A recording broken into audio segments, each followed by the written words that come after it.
Good day, dear friends. We are in our 10th study of 1 Peter, and the heading for the title for today's study is Call to Bless. Call to Bless. If you want to see any of the previous studies, they are available on our YouTube channel, Brackenfell Community Church channel, as well as on our website, brackenfellchurch.co.za. We're going to look at 1 Peter 3, verse 8 to 12, and we're going to read these few verses today. Finally, all of you live in harmony with one another. Be sympathetic, love as brothers, be compassionate and humble. Do not repay evil with evil or insult with insult, but with blessing, because to this you were called, so that you may inherit a blessing. For whoever would love life and see good days must keep his tongue from evil and his lips from deceitful speech. He must turn from evil and do good. He must seek peace and pursue it. For the eyes of the Lord are on the righteous, and his ears are attentive to their prayer. But the face of the Lord is against those who do evil. We're just going to read the introduction of this lesson.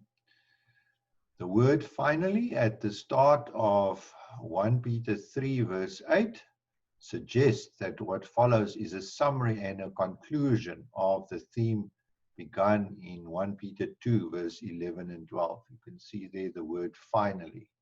I don't normally use the word finally unless you come to the end of what you wanted to say.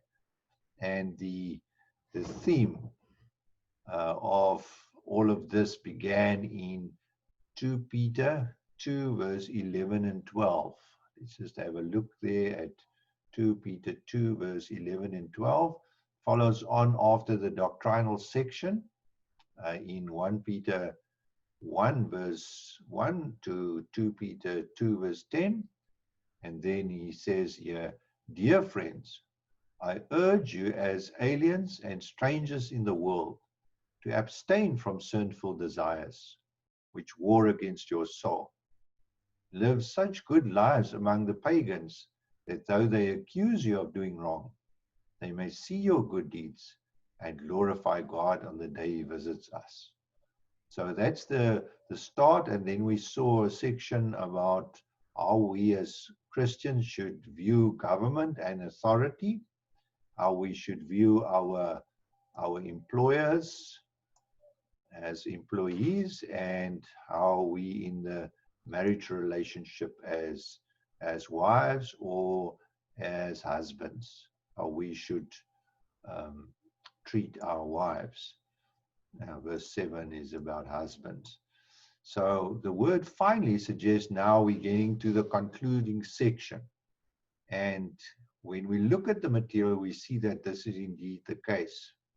So we have dealt with examples such as live good lives among the pagans, our relationship as citizens towards the state, our relationship as slaves, masters, and our workplace. Maybe you don't see it as a slave-master relationship, and I hope it's not that way. But sometimes we may be in very difficult working situations, employer-employee relationships. And then the last one, husbands and wives. Again, the way that Christians act towards their marriage partner in a relationship where one is a believer and the other one is not. So that is what Peter is doing here. He once again lays down some general instructions for his readers, for the Christians. At the heart of this is an encouragement to keep on doing what is good, even if the good we do is misunderstood or ignored. This passage divides into two sections. The first part, addressing relationships between Christians, verse 8. So when we get here, verse 8 is focusing on the relationship between Christians. And then verses 9 to 12, the relationship between believers and outsiders. And at the end of this study, you should be able to answer the following key questions. How should we treat fellow Christians? And how should we respond to hostility and opposition from unbelievers? Those are the two questions. Now, once again, we want to make certain observations.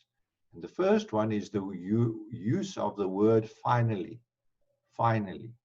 Notice there the word finally in the beginning of verse 8. He's coming to his conclusion and he is using this word finally. It says, after all that we've considered, finally, I've just got this to say. And then the 5 exhortations in 3 verse 8. Be like-minded, be sympathetic, love as brothers, be compassionate, and be humble. And these commands are arranged around the central command to love as brothers. You can see this as a form of, in the form of an X, if the pivotal point is the love that we have between each other's brothers. We have the two sides of the cross, and we see the first one, be like-minded, be sympathetic, or be like-minded and compassionate. And then the other cross, be humble and be, look for the way that he puts it, to look for harmony. Look for harmony. Notice there in verse 8 he says harmony. So the harmony and humility, and then on the other side of the cross, be sympathetic and be compassionate. The next thing we want to observe is the call to respond to evil with good and to insult with blessing.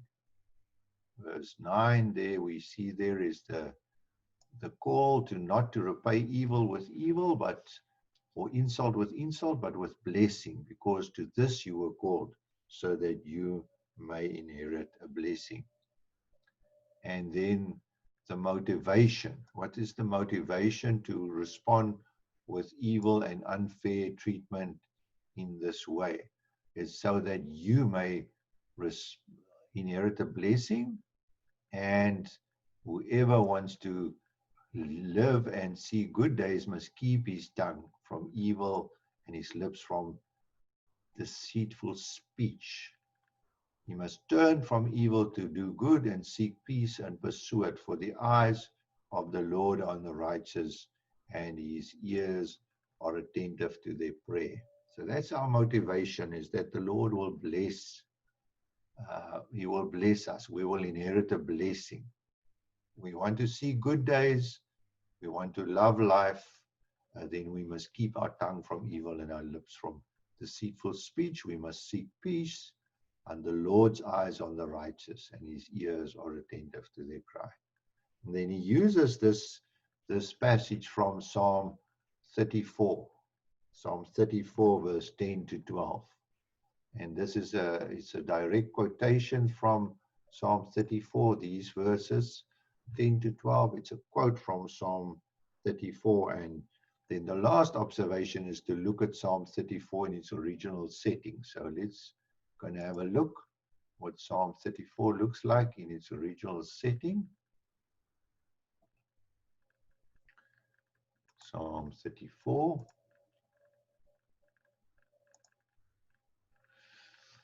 Okay, this is the situation where David he fled to the Philistine territory, and the Philistine king, he lived in the land of the Philistine king Abimelech.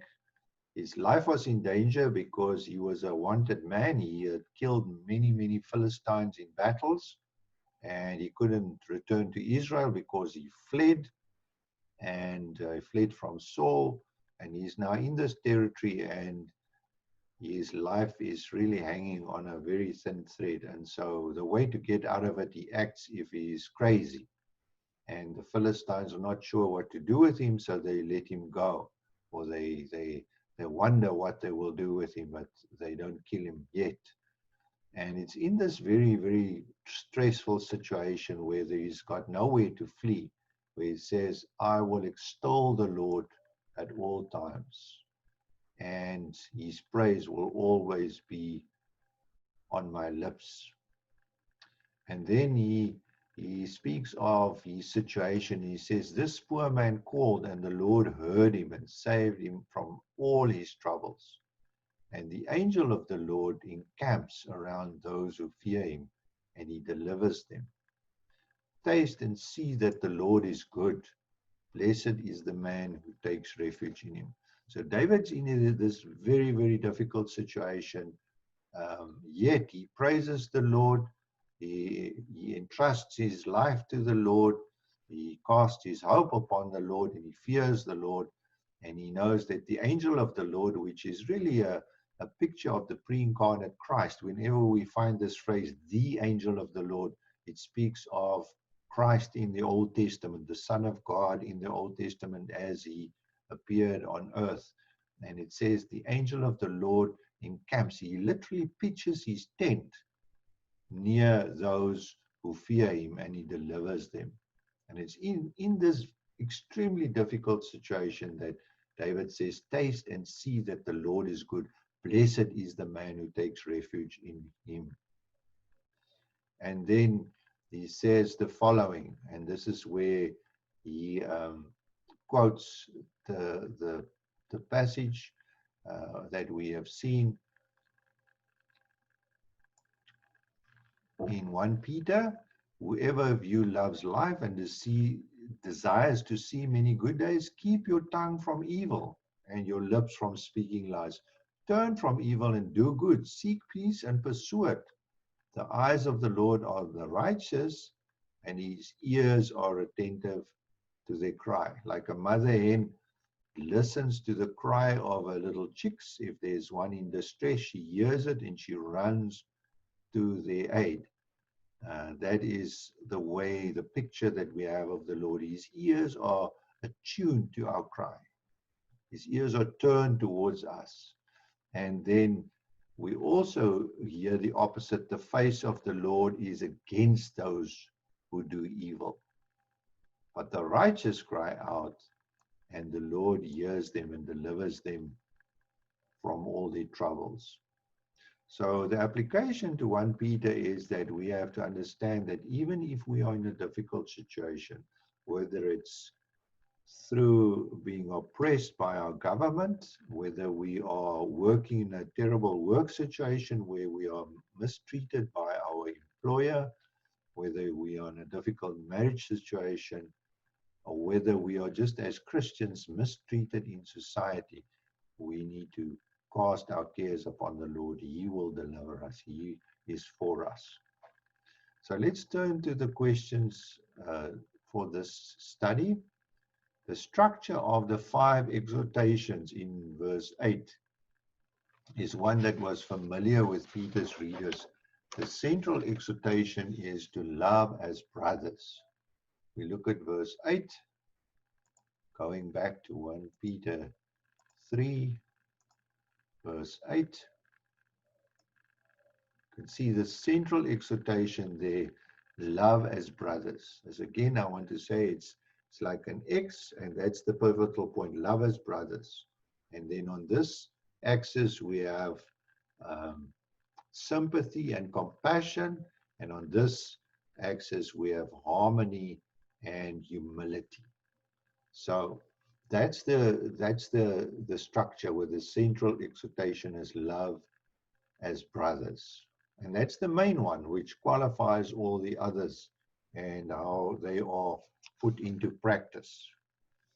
Not by quarreling and fighting. The love for our brothers are shown by the fact that we don't quarrel and fight, but we act with sympathy and compassion. We understand that the fellow Christian may be in a very, very difficult situation, and we have compassion for them. And if you have compassion, then you have sympathy as well.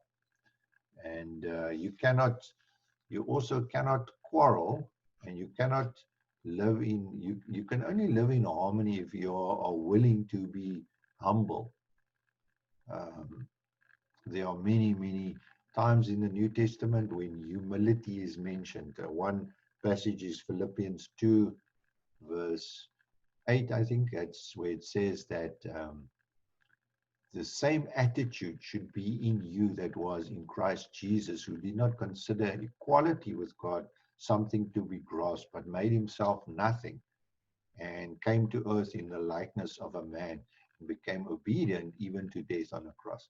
That attitude of Jesus should be in you as well. And we saw that in 2 Peter 2, verse 22 and 23 as well. He committed no sin, no deceit was found in his mouth, and he didn't retaliate. That's actually where the next passage, the next question. But we have to be humble. We have to be humble and understand that it's not about us. We should have the same attitude as Christ Jesus did. And then also another passage that is often quoted is in Ephesians 5, where it says, submit to one another. Husbands and wives, submit to one another out of reverence for Christ. So how do the exhortation 1 and 5 and 2 and 4 relate to each other? 1 and 5, harmony and humility. Wherever there's humility, the chances of harmony being there is very good. When we are conceited and obsessed with self, then the chances are that there will be strife and contention. There are many passages. One wonderful passage that I would like to just share with you is in James. James chapter 3, verse 13 to 18. Notice this passage. Who is wise and understanding among you? Let him show it by his good life, by deeds done in humility. There's the word humility that comes from wisdom.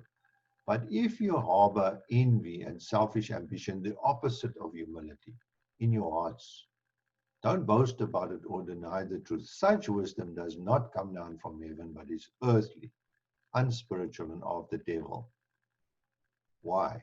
Because where you have envy and selfish ambition, which is the opposite of humility, there you will find disorder and every evil practice. But the wisdom that comes from heaven, which inspires humility, is peace-loving, considerate, submissive, full of mercy and good fruit, impartial and sincere. And the harvest of that, the opposite of this disorder and every evil practice, is a harvest of peace and righteousness. So that's the two contrasting results. If we go back to 1 Peter chapter 3, verse 8, the other one is compassion and sympathy. If you have compassion on people, then you can have sympathy for them in their difficult circumstances. And the other way around, if you are sympathetic to someone's life situation, then you will show them compassion. And it's interesting that this idea, these ideas that we find here in one verse, is spelled out in a larger context in the kingdom community discourse of Jesus in Matthew 18. Remember that passage where Jesus said, you know, what should characterize the life of Christians in the Christian community, in the kingdom community? Well, once again, humility, and to do nothing which will endanger one of these little ones, which are not children, but other believers. Nothing you do must endanger one of these little ones who believe in Jesus to sin. If you do, it says it's better for a millstone to be tied around your neck and you be cast into the sea.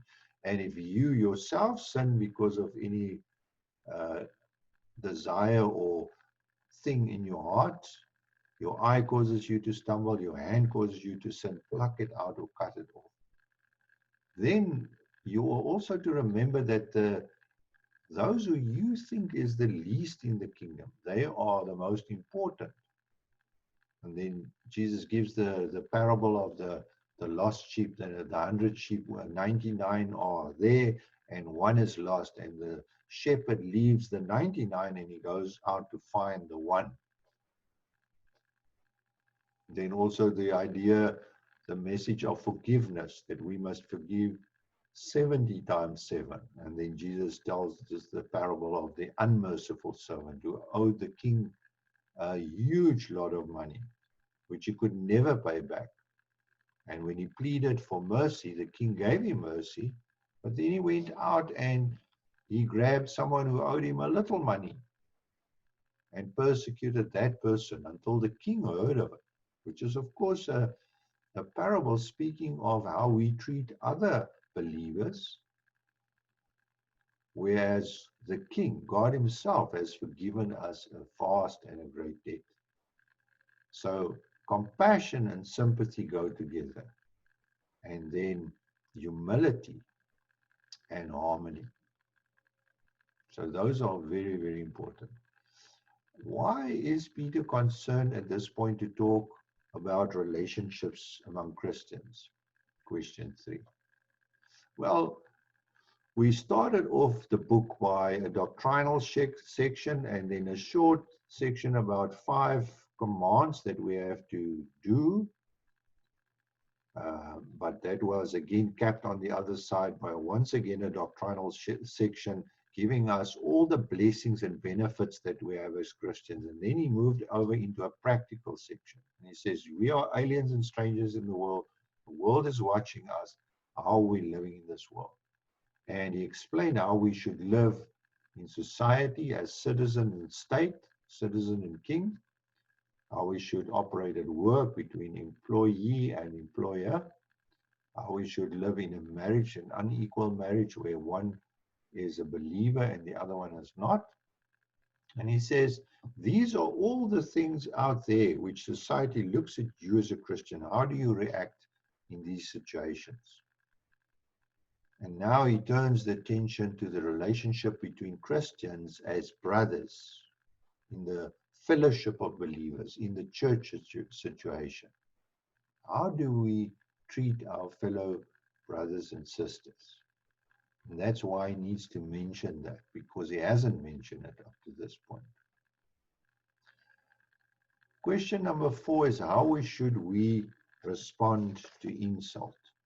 How should we respond to insult? Well, we should respond to insult with blessing. And this is where that passage of 2 Peter 2, verse 22 and 23, 1 Peter 2, verse 22 and 23 comes in. Jesus committed no sin and no deceit was found in his mouth. When they hurled insults at him, he didn't retaliate. When he suffered, he made no threats. Instead, he entrusted himself to God, who just judges justly. And that is the same attitude that we should have. We should respond to insult, as verse 9 says, with blessing. Not insult with insult and evil with evil, but with blessing.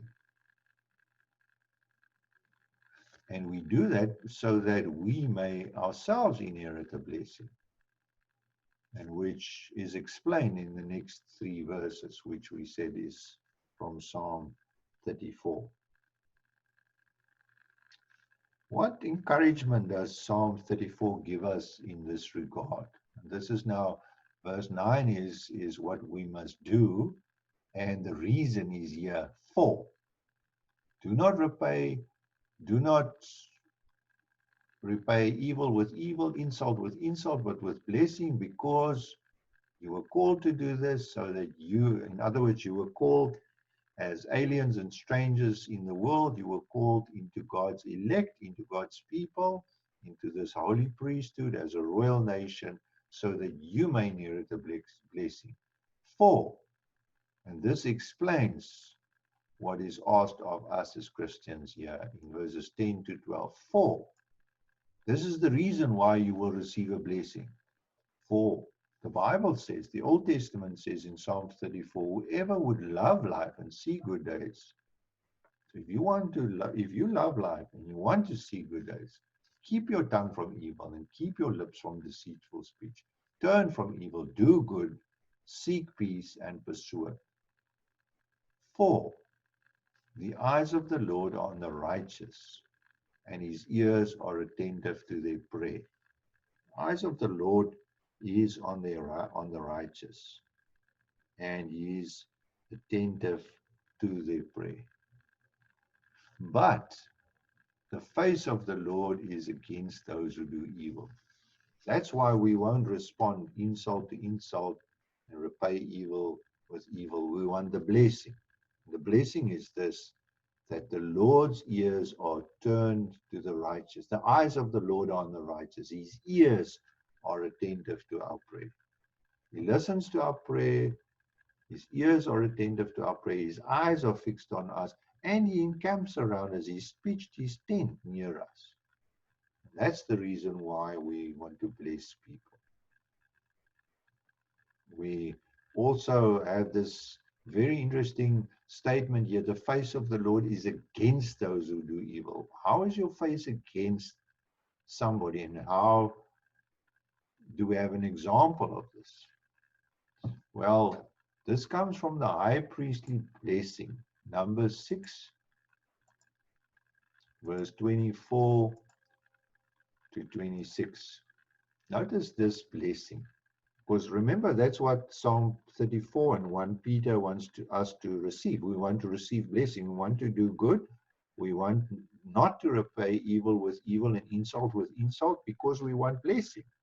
Now notice here, the Lord will bless you and keep you. The Lord bless you and keep you. That's the high priestly prayer, the Aaronic blessing. The Lord make his face shine upon you and be gracious to you. His face is not against you. He makes his face shine upon you. The Lord turn his face towards you and give you peace.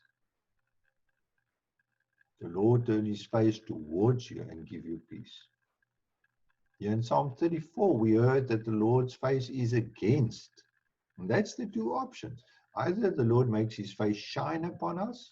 It's a happy face, the way that a parent looks to a child that he loves, who has done well, who is obedient, who is loving. The parent makes his face shine upon the child. If the child is naughty and rebellious, he turns his face against that rebellious child. And that's how God looks at us. He makes his face shine upon us. He turns his face towards us. Or, as it says here in 1 Peter 3:9, 3:10, what we read from Psalm 34.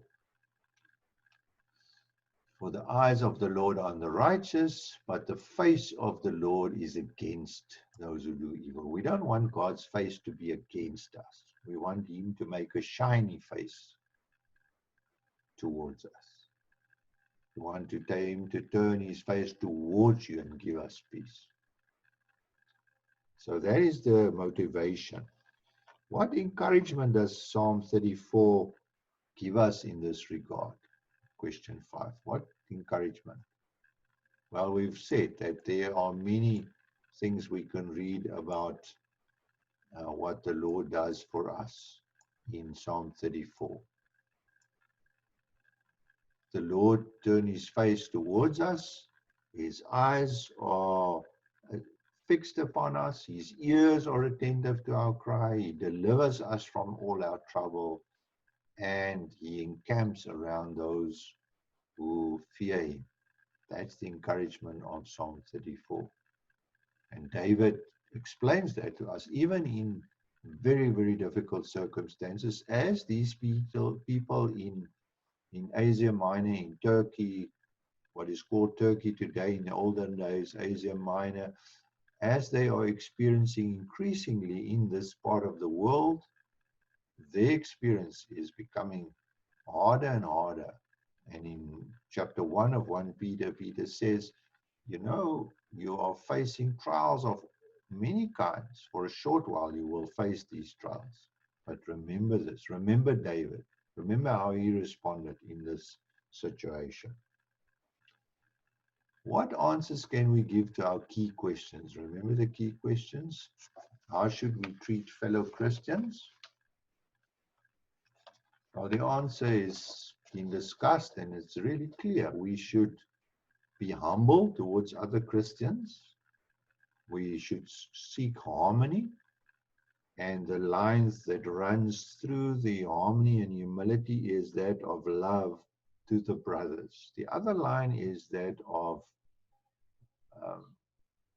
once again, can you remember what it was? To be sympathetic. That line also runs through love towards the brothers, is sympathetic to our brothers, loving the brothers, and compassion. So sympathy and compassion and love runs that way, and then humility and love and harmony runs that way. And these cross over in the middle in brotherly love. That is how we should treat fellow Christians. How should we respond in hostility towards us, to hostility and opposition from unbelievers? We should not repay evil with evil. We should not retaliate. We should follow the attitude of Jesus, and we should remember the teaching from the Old Testament saint, from David, when he was in a very hostile and very difficult situation, where he cast himself upon the care of the Lord. And he reminds us that the Lord not only sees our situation, but he's pitched his tent. The angel of the Lord, the pre-incarnate Christ, has pitched his tent right alongside of us. And then he follows on and to say, taste and see that the Lord is good. Taste and see it. You've got to experience it. And then he mentions that the eyes of the Lord are fixed upon those who are righteous, and his ears are attentive to their cry. But he will turn his face against those who are evil. That's not our job. We want the blessing. And the blessing is this, that God makes a shiny face towards us. He turns his face towards us. He blesses us and he gives us peace, as we've heard from the Aaronic or Aaronic, not ironic, Aaron, the high priest, from that blessing. Well, folks, that's all for this study. I hope it was helpful to you. And if you want to hear anything about the previous studies, they're all on our YouTube channel, Brackenfell Community Church, under the 1 Peter playlist. And you may also find them, download the material. If you need the Bible study material, these questions here on the right-hand side.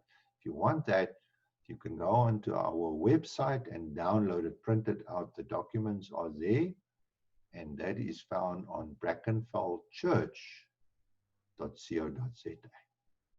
Hope to see you again, and may the Lord bless you, keep you, may He make his face shine upon you, may He turn his face towards you and give you peace. That's what we want, and that's what we hope the Lord will give you. And as the Lord blesses you, you are called to bless the world. Thank you.